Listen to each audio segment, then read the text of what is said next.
நீங்களும் சொல்லுங்க. பார்த்து இருக்குவாங்க இல்லைங்க, அந்த மூளை இல்லைங்க,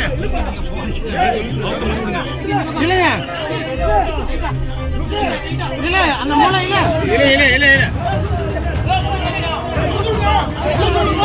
லூஸ் விட்டாச்சுப்பா, அந்த மூளை இல்லைங்க,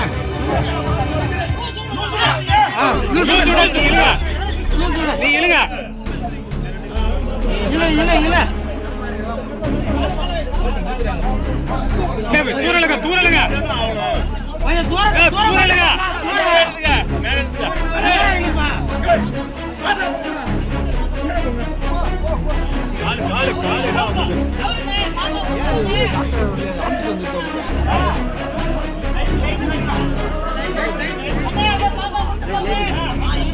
அவரை விடுங்க.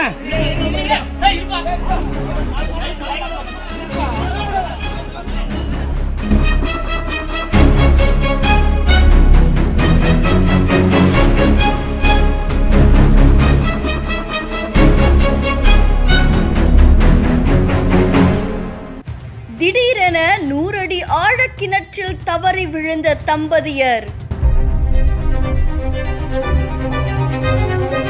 கூச்சலிட்டதால் வந்து பார்த்த அக்கம் பக்கத்தினருக்கு காத்திருந்த பெரும் அதிர்ச்சி. பல மணி நேரம் போராடி தம்பதியை மீட்ட தீயணைப்பு துறையினர். ஆத்தூர் பக்கத்துல இருக்கிற ஈச்சம்பட்டி 9வது வார்டு பகுதியை சேர்ந்த முனியப்பனுடைய மகன் தான் வெங்கடேஷ். இவருக்கு 42 வயசாகுதாமா. இவருக்கு 32 வயதாகக்கூடிய கவிதா அப்படின்ற மனைவி இருக்காங்க. இந்த நிலையில விவசாயியான இவருக்கு சொந்தமான ஒரு விவசாய நிலத்துல 100 அடி ஆழம் இருக்கிற ஒரு கிணறு இருக்காமா. இதுல 30 அடிக்கு தண்ணீர் இருக்கிறதாவும் சொல்லப்படுது. இந்த நிலையில கணவனும் மனைவியும் அந்த வழியா நடந்து போகும்போது நிலை தடுமாறி 2 பேருமே கீழே விழுந்ததா கூறப்படுது. இதுல தம்பதியருடைய அலறல் சத்தத்தை கேட்ட பக்கத்துல இருந்தவங்க உடனே மீட்கிற முயற்சியிலும் ஈடுபட்டிருக்காங்க. ஆனா இரவு நேரம் அப்படின்றதுனால மீட்கிற முயற்சியில தொய்வு ஏற்பட்டதாகவும் சொல்லப்படுது.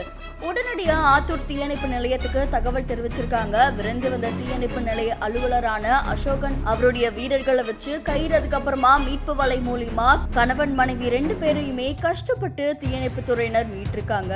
தொடர்ந்து அவங்களை சிகிச்சைக்காக ஆத்தூர் அரசு மருத்துவமனைக்கும் அனுப்பி வச்சிருக்காங்க. உயிரையும் பொருட்படுத்தாது தீயணைப்பு துறையினருடைய இந்த துரித நடவடிக்கையால கணவன் மனைவி உயிரோடு மீட்கப்பட்டது அந்த பகுதி மக்களை வெகுவாக கலந்திருக்கு. பலரும் தங்களுடைய பாராட்டுகளையும் வாழ்த்துக்களையும் தெரிவிச்சுட்டு வராங்க. இந்த செய்தி தொடர்பான உங்களுடைய கருத்துக்களை நம்மளுடைய பதிவு செய்யுங்க. மேலும் செய்திகளுக்கும் ஃபாலோ பண்ணுங்க.